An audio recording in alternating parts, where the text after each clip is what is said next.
Our Lady of Fatima came like a supplicant and benign mother to bring her sinful children back to the right path. The Queen of Peace came to warn us that if mankind does not turn back to God, we can expect nothing but wars, suffering, and persecutions against the Church.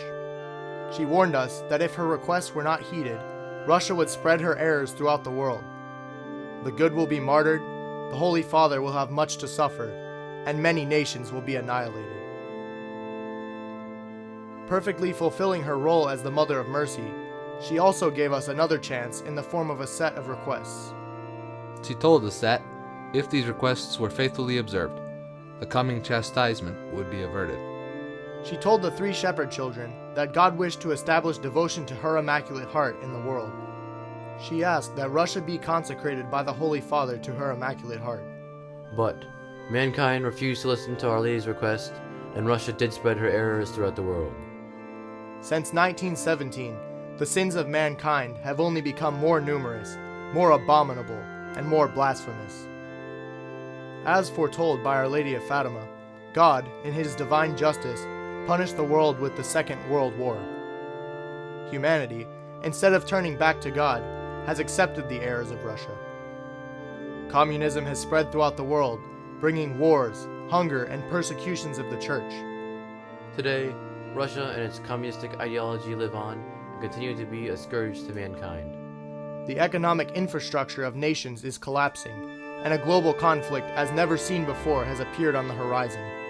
Meanwhile, humanity insists upon offending God with even more shameful and hideous sins.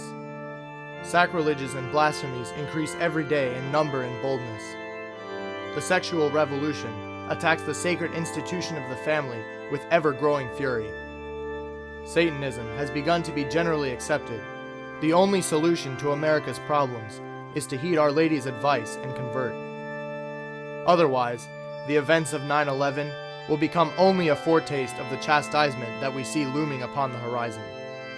In the face of all this, who would dare ask, why does she weep? On July 17, 1972, one of the two statues carved by José Tadin, under the supervision of Sister Lucia, miraculously wept human tears in New Orleans.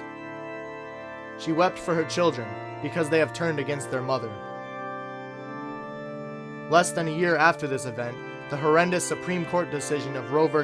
Wade was decided, sealing the fate of more than 62 million lives.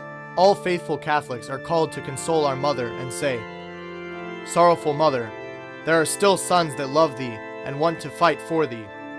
As the 50th anniversary of her miraculous shedding of tears approaches, we should continue to confide in her intercession, especially in these days of chastisement.